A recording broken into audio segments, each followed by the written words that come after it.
Welcome everyone to the Gears of War Judgment World Premiere Live event. I'm Larry here of Xbox Live's Major Nelson with Xbox Live's Tina Summerford. That's right, we are live, and Gears of War Judgment was announced nearly a year ago at E3 2012. We were there. Now I know quite a bit already, like the testimony-based single-player campaign and the new Locust versus COG competitive multiplayer mode Overrun, but there's still a few choice secrets lurking in Judgment's shadows. So Larry, tonight we're going to pull back the curtain, answer a whole lot of your questions, and unveil a few very, very exciting surprises for the Gears faithful. All right, now we have two major world premiere reveals in store for you tonight. We'll also be chatting live with senior producers Chris Wynn and Alan Van Slyke from Epic Games right here in studio. Yes. Now, if you're watching this live at home, be sure to post your questions on Twitter using the hashtag GearsJudgment. We'll be picking your questions from the hashtag to ask live throughout the show. Plus, we'll be taking your tweets throughout the show, putting them up on screen, so be sure to share your reactions to the game as well as tonight's reveals. Wow, super community-driven show for you guys. Plug right in. Now also, if you are watching live, don't forget you still have roughly 15 minutes to enter for your chance to win a custom Gears of War Judgment console. Now, you cannot buy this in the store, correct? Absolutely not. And we're also going to give away some copies of the game, which will be available at launch time. Now listen, you can find all the details on how to enter right now at my blog at majornelson.com. Yes. Now, Tina, I want to ask you, you had some time down in North Carolina, right at Epic Games where they make the game. Yes. How'd that go? It was great. It was a great trip. I spent about 4 days, had a chance to talk to Alan and Chris, that you're going to be taking their live Q&A a little bit later in the show. Yep. But I also got a chance to sit down with Chris Perna. Now, he's the art director. He's been there since the very, very beginning. So not only did he do Judgment, the whole franchise is really his vision. So that was a great conversation, which you'll also get to see later on the show. And I heard you also spent some time. Are you about to call me out? Yes, I am. I'm my understanding that you spent some time in the playtest lab. I did, and How'd that go? I think I got reamed. I just, as honest as I could be, I got killed over and over for hours and hours. But I had a great time doing it, and they were the men and women that made the game, so I really didn't have a shot at it. But the whole trip was really about survival and aftermath. So really, without further ado, here is our very first world premiere this evening, the unlockable bonus campaign mode, Aftermath.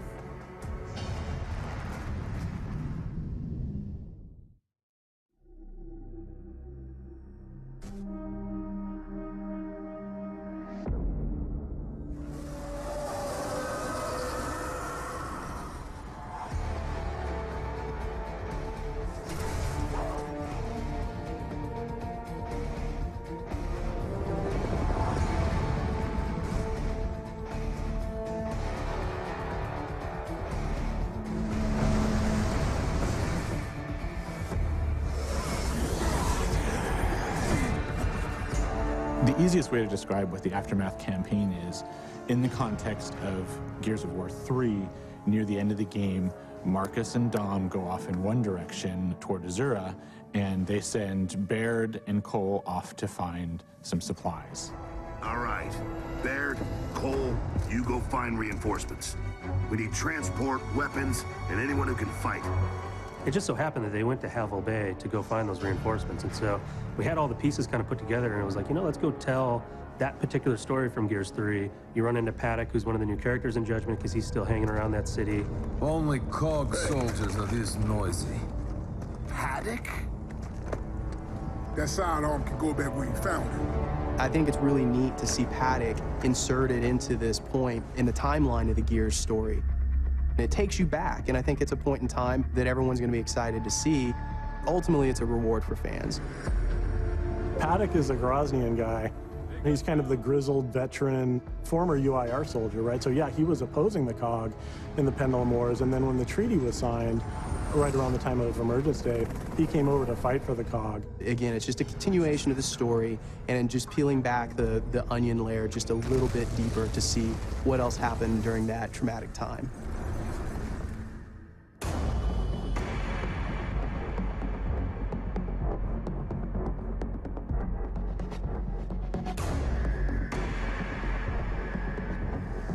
We built Aftermath in as an unlock. And so to unlock it, you earn stars. When you play through the main Judgment campaign, you're scored every section that you play through. We have a series of 3 stars that you can earn.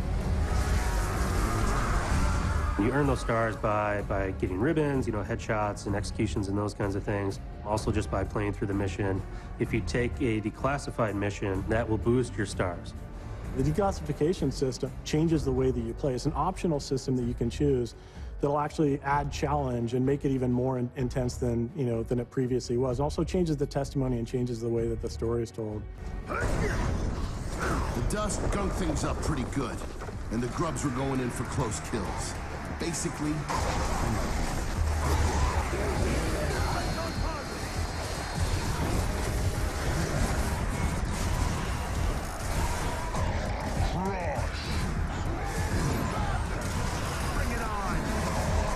The very core, the very foundation of what we're trying to do in Judgment is all built on intensity.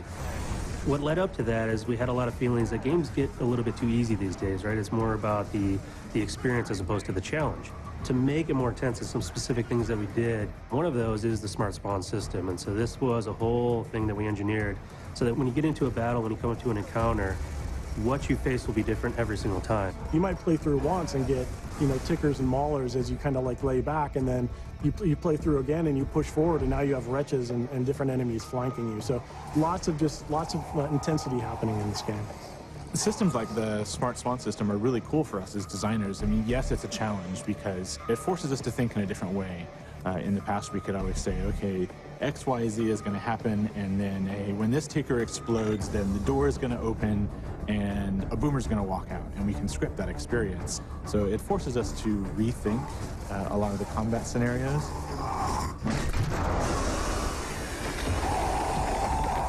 In a way, I really like that because it gave us the ability to put more story and more context into the environments and into the world itself, which really helps bring the universe to life a lot more. And I think that's a much better story than any one we could ever tell, because it's a story that the player themselves gets to tell and experience.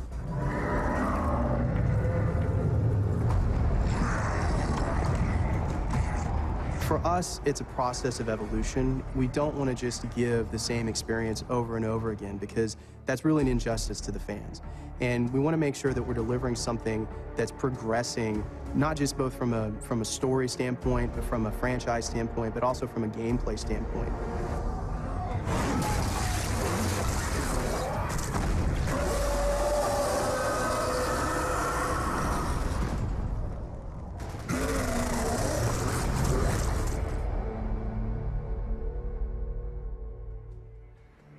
We are joined by Chris Wynn and Alan Van Slyke, senior producers for Gears of War Judgment at Epic Games. Guys, thanks so much for joining us. Got to tell you, that looked fantastic. Now, we just saw the world premiere of Aftermath, but let's take a step back. I want you to tell us about the main campaign. Who's Kilo Squad, and what is their mission? Alan, you want to take that? Yeah, so Kilo Squad, a couple of characters you already know, familiar to the Gears franchise. Barrett and Cole. These are the characters that, the Gears fans said, we want to hear more about these guys, and so let's explore more about them.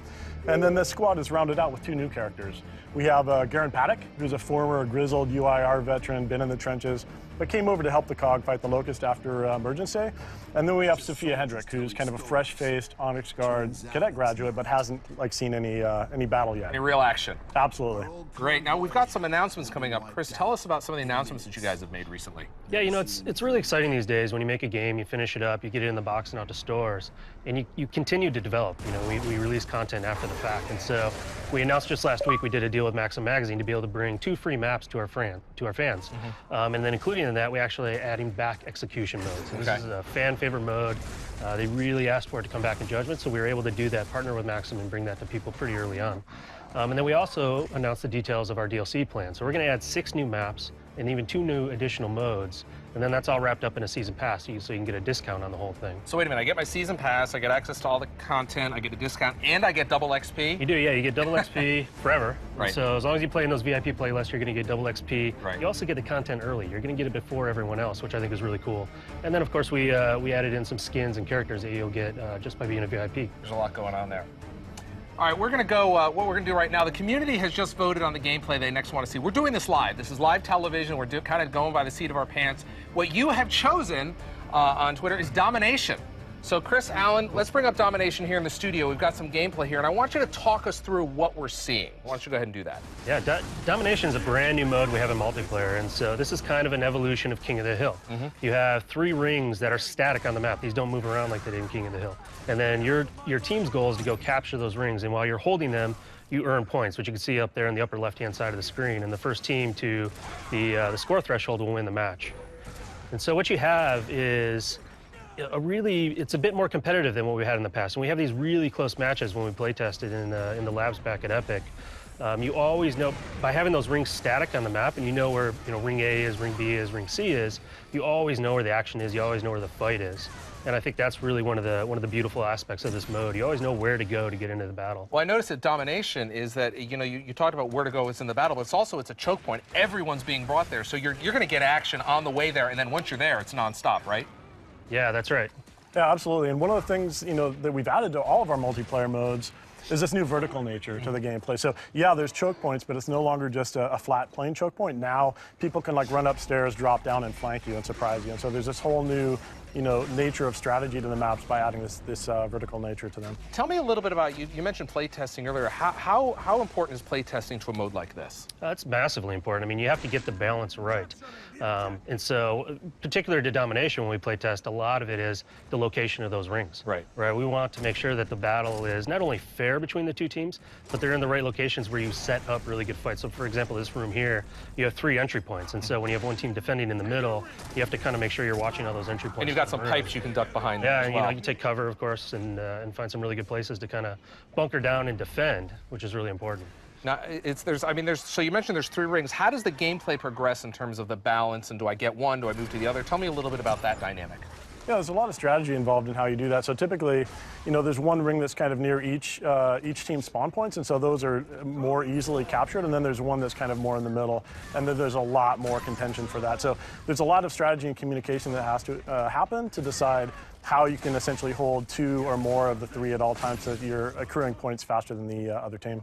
Yeah, and I think one thing that, so we just saw him jump out of a window there, and that was something that Alan was referring to earlier, is this new verticality that we have in our maps. And we also have, a bit new approach to level design, which really favors a mode like this.